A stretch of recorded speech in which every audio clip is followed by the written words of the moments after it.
Assalamualaikum warahmatullahi wabarakatuh. Alhamdulillah wassalatu wassalamu ala Rasulillah wa ala alihi wa ashabihi wa mawala la haula wala quwwata illa billahil aliyil azim. Teman-teman, kalau misalnya buzzer Jokowi ditanya nih, apakah pernah SMA gitu kan? Jawaban mereka pasti pernah gitu. Tapi mungkin juga nggak sampai lulus gitu. Terus beli ijazah SMA seperti itu. Kemudian kalaupun mereka juga ditanya teman-teman, apakah Jokowi pernah kuliah? Mereka pasti jawab pernah gitu. Tapi mungkin saja juga nggak sampai selesai karena otaknya mungkin nggak pinter, nggak cerdas gitu kan. Kemudian EPK kurang dari 2, terus bla bla bla dan lain sebagainya, sehingga diduga beli ijazah. Nah, ini masih mungkin ya, karena tadi kemarin juga ya, yang bersangkutan tidak hadir di sidang perdana gugatan ijazah palsu yang jelas dituduhkan kepada dirinya dan kepada beliau gitu. Nah, oleh karenanya teman-teman, sudah cukup banyak PR sejarah bangsa Indonesia yang tidak tuntas. Jangan lagi ditambah dengan kasus ijazah palsu yang tidak pernah ada, ya, tidak pernah ada kejelasan, dan yang sangat merendahkan bangsa Indonesia di mata dunia saat ini.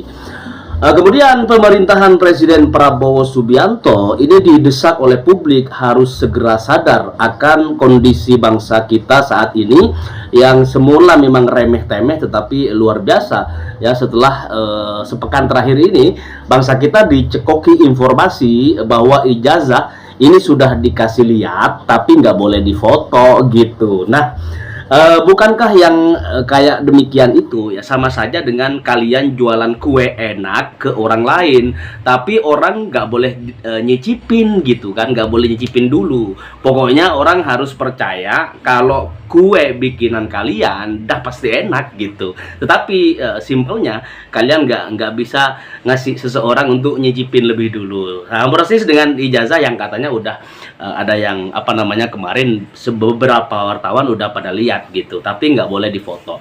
Nah, kemudian teman-teman, rame juga soal kurikulum vitae salah satu calon presiden di Komisi Pemilihan Umum yang tiba-tiba hilang ya kan. Publik kemudian gerak cepat nanya gitu, apakah sedang ada operasi penghilangan barang bukti? Seperti itu pertanyaannya. Jadi pemerintah saat ini bisa dong bantu jawab gitu pertanyaan masyarakat kita saat ini gitu. Nah, kemudian berikutnya ada pertanyaan, kenapa skripsinya Jokowi baru dimasukkan di bulan Februari tahun 2019 ya? Kan lulusnya tahun 1985 kabarnya. Nah, ini juga perlu dijawab, diklarifikasi oleh berbagai pihak yang bertanggung jawab, lebih-lebih buzzer-buzzernya mantan presiden ke-7 untuk mengklarifikasi dan merayulah juragan dia untuk benar-benar bisa menunjukkan ijazah asli di depan publik. Ini juga demi agar Indonesia di bawah pemerintahan Presiden Prabowo ini tak gaduh berkepanjangan gitu ya. Nah, seluruh masyarakat Indonesia akhirnya sepakat teman-teman bahwa omongan mantan Presiden Jokowi soal atasi macet banjir di Jakarta, kemudian ekonomi meroket di bulan September, kemudian soal SMK dan juga uang 11.000 triliun di luar negeri lolos tanpa pertanggungjawaban.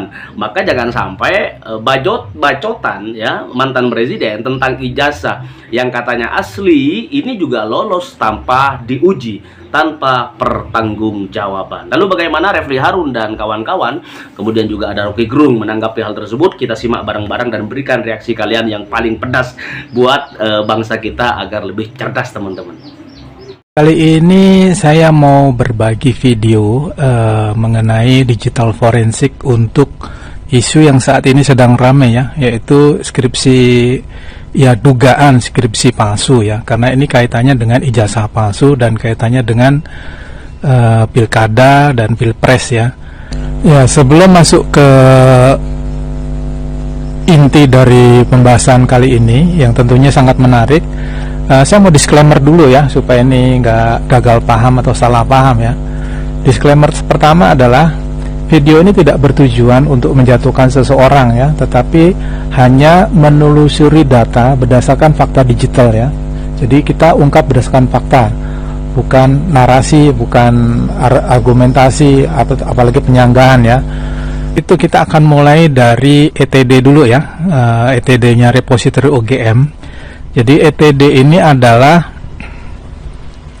Electronic thesis and dissertation ya. Dari sini kita masuk ke do pencarian ya. Oke, kemudian kita masuk ke dalam lagi. Kita berbesar dulu, kita masuk ke data, kemudian ke 0, kemudian yang ke 1 ya. Seperti kita lihat judulnya adalah studi tentang pola konsumsi bla bla bla bla. Dibuat oleh di sini dikatakan Joko Widodo ya. Tapi yang unik bahwa skripsi ini baru ditambahkan di bulan Februari atau tepatnya 12 Februari 2019 ya, jam 8.42. Kemudian diubah ini baru beberapa hari yang lalu ya, tanggal 16 April 2025 jam 9.16.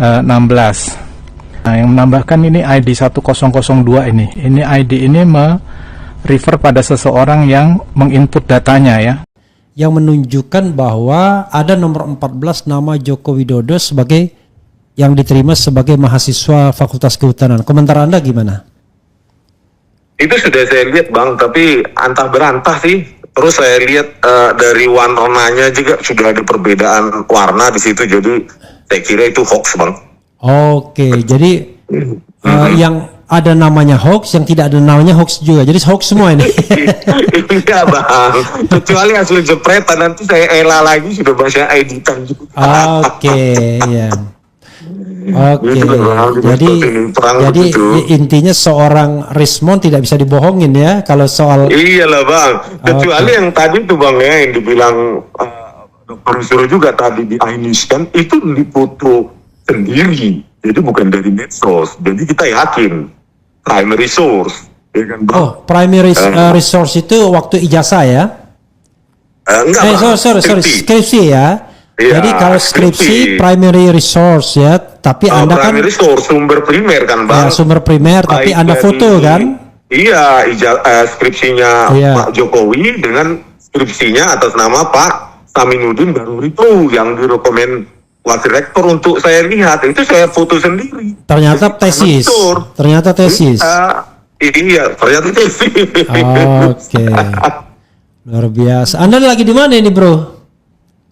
Nanti lah Bang, saya datang sekitar 3-4 hari lagi. Oh, lagi di luar kota ini? Lagi di Sumatera Utara?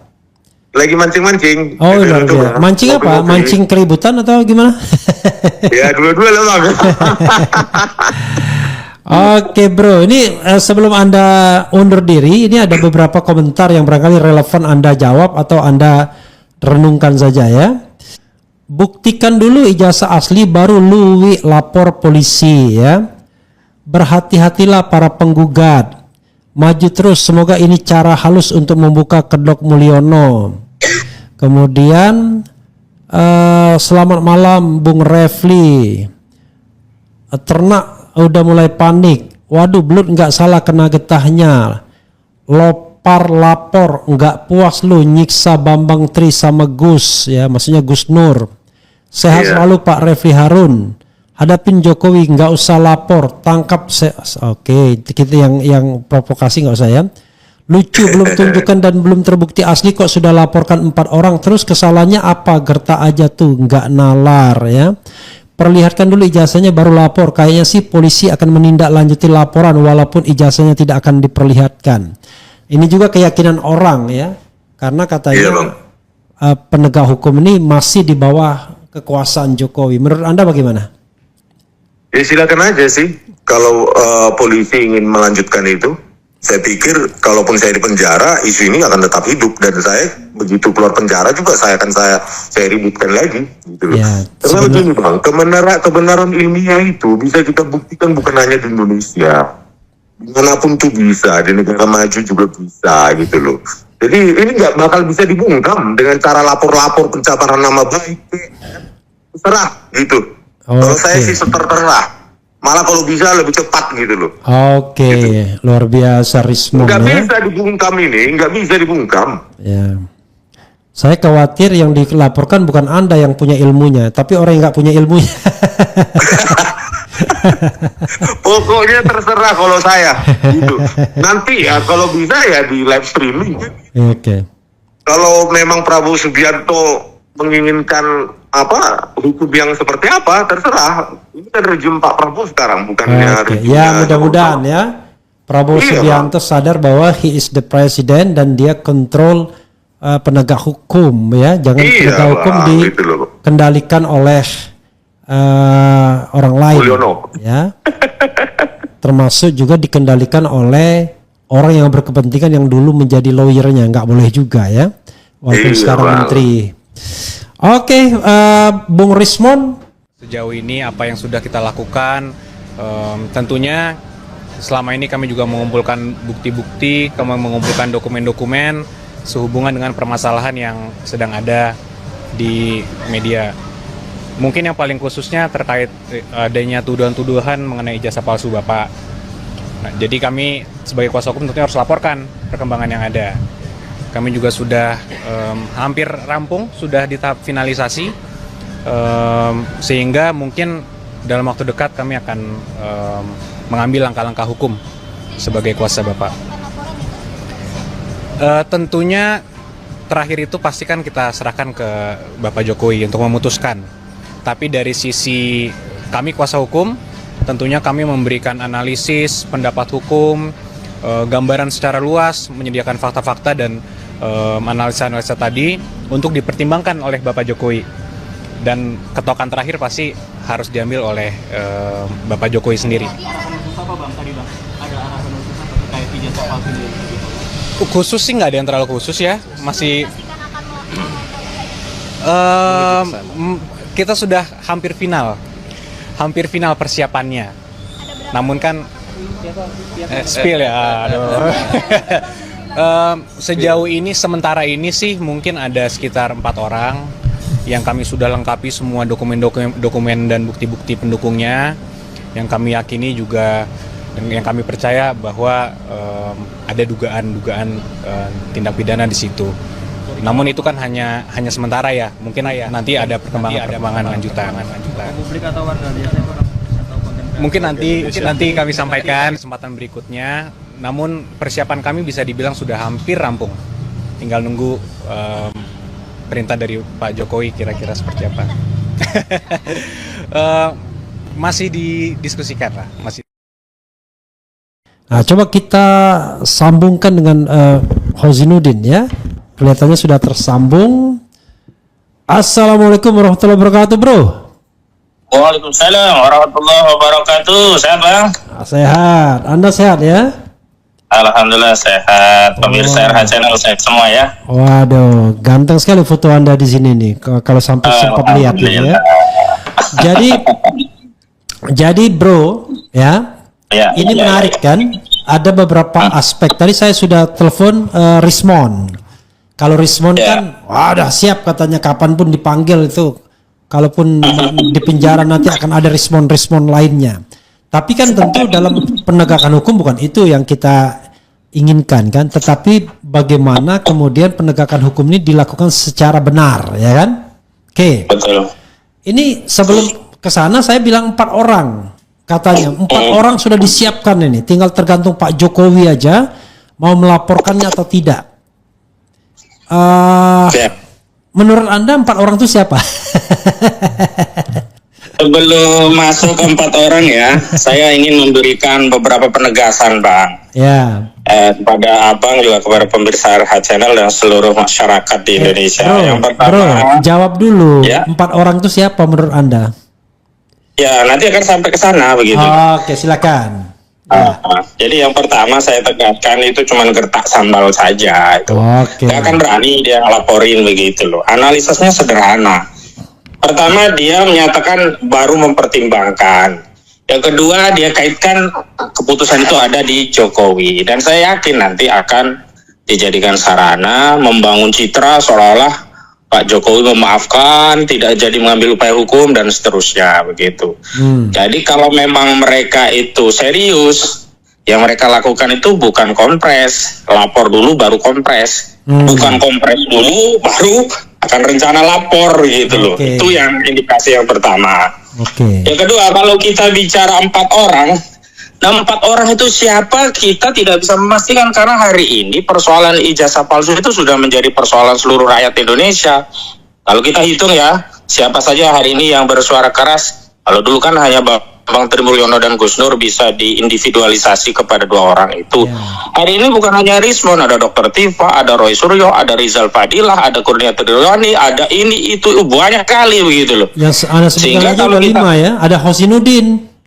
Ada Hosidudin, ada Egy Sujana, ada macam-macam. Nah, ada Rustan Effendi, macam sekali. Jadi ketika mereka mensimplifikasi kepada 4 orang saja, nah kita bisa paham itu bukan rencana penegakan hukum, tapi aspek politis yang mereka gunakan untuk meredam kritikan publik dalam kerangka bahwa diharapkan ketika ada 4 orang yang diproses, yang lainnya akan takut. Tapi mohon maaf, saya mau tegaskan hari ini nggak ada itu rakyat takut. Karena persoalan ini sekali lagi ya, lagi-lagi ini bukan persoalan personal dengan Jokowi, tidak persoalan privat terkait apakah dia sudah lulus atau tidak, atau bahasa yang saya kutip dulu pernah saya sampaikan, ini bukan kaitan dengan seorang Jokowi yang tukang somai, tukang bakso, tukang dadar gulung, bukan. Ini berkaitan dengan hak publik, hak rakyat yang pernah dipimpin oleh Jokowi sebagai presiden 2 periode, yang dalam kepemimpinannya itu ada implikasi terhadap tanggung jawab negara atas masa depan Indonesia, misalkan utang kita yang menumpuk, banyak persoalan bangsa dan negara. Dan kan itu rakyat punya hak sebagai warga negara untuk memastikan apakah dulu kita memilih atau memiliki presiden itu memang benar-benar sudah memenuhi syarat sebagaimana diatur di pasal 169 Undang-Undang Nomor 7 tahun 2017. Selanjutnya saya juga agak kecewa dengan pernyataan Irma Caniago ya dari Nasdem. Dia katakan begini. Kalaulah, bahasa dia ya saya kutip, kalaulah benar ijazah Jokowi itu palsu, katakanlah demikian. Lalu mau ngapa begitu? Jadi justru yang menganggap persoalan ijazah palsu ini pernyataan di mana ini? Di Akbar Faisal and Sensor ya, ya di podcast Akbar Faisal and Sensor. Jadi justru dia membelokkan persoalan bahwa seolah-olah persoalan rakyat yang ingin ya tahu ijazah itu dan memastikan ijazah itu asli atau tidak itu dianggap persoalan politik. Kaitannya misalnya dengan status Jokowi sebagai presiden, sehingga apa? Toh 2 periode sudah dilalui, kalau untuk memakzulkan mau memakzulkan apa? Saya tegaskan ini bukan persoalan itu, walaupun ketika Jokowi masih memimpin bisa berimplikasi ke sana. Ini persoalan hukum. Persoalan ada dugaan kejahatan. Dan kalau ada pertanyaan bagaimana kalau dugaan kejahatan itu terbukti? Ya penjarakan Jokowi loh. Kita itu jelas loh, ada pasal 263 KUHP, 266 KUHP. Di KUHP yang baru itu juga diadopsi masalah pidana pemalsuan dokumen, jadi tidak dihilangkan. Di Republik ini, di Indonesia ini Bang, sampai hari ini dengan asas legisme ya, asas bahwa undang-undang itu yang diatur adalah bagian dari upaya untuk menentukan apakah suatu tindakan itu masuk norma kejahatan atau tidak, atau kita kenal dengan asas legalitas. Pemalsuan dokumen itu masih merupakan kejahatan. Jadi pertanyaan simpel kalau ada yang bertanya, lah kalau terbukti mau ngapain? Ya mau penjarain Jokowi. Nah, karena ada beberapa juga pertimbangan kenapa harus dipenjarakan. Pertama, harus ditegakkan hukum bahwa norma kejahatan yang diatur di undang-undang itu bukan sekedar ada di atas kertas, tapi untuk dipatuhi, ditaati oleh seluruh warga negara tak terkecuali Jokowi. Yang kedua, setiap tindakan kejahatan itu harus mendapatkan sanksi dan hukuman agar ada apa? Ada 2 efek. Pertama, efek ya balasan bagi orang yang melakukan pidana agar dia jera, tidak melakukan di kemudian hari, kan salah satunya kan efek jera. Yang kedua juga pencegah masyarakat agar tidak melakukan kejahatan serupa.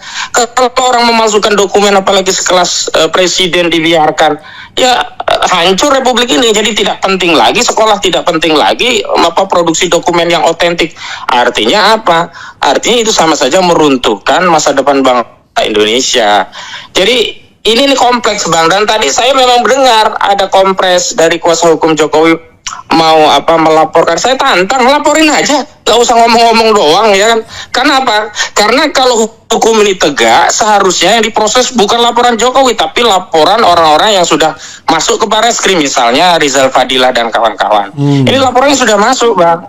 Dan yang terlapornya spesifik hanya Jokowi, karena yang dituduh memalsukan ijazah itu Jokowi. Kalau yang dibalik ya, yang dituduh fitnah, pencemaran, kabar bohong itu dibalik, maka tidak cukup 4 orang.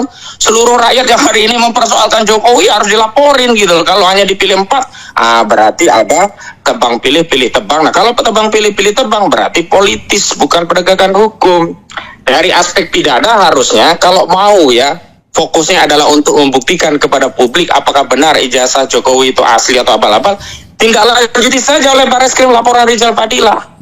Toh ya walaupun misalnya ya yang terlapor itu Jokowi, toh Jokowi juga punya hak untuk membela diri dalam laporan tadi dengan memberikan dokumen kepada Barreskrim dan bersedia untuk dilakukan tes laboratorium forensik terhadap dokumen ijazahnya kalau memang asli. Nah, dugaan kita kan malah menguatkan bahwa ijazah tadi memang abal-abal. Contohnya terjadi kebohongan-kebohongan lanjutan belum sampai kepada proses memproses orang yang dituduh bohong. Jokowi sendiri sudah bohong. Contoh, dia katakan tidak mau menunjukkan ijazahnya kecuali atas perintah pengadilan. Kuasa hukumnya juga mengatakan demikian. Ketika kawan-kawan pergi ke Solo meminta untuk ditunjukkan ijazahnya, dia masih tetap menyatakan kami tidak akan menunjukkan kecuali atas perintah pengadilan. Bahasa Jokowi begini, tidak ada wewenang ya mereka untuk meminta saya untuk menunjukkan jasanya, dan tidak ada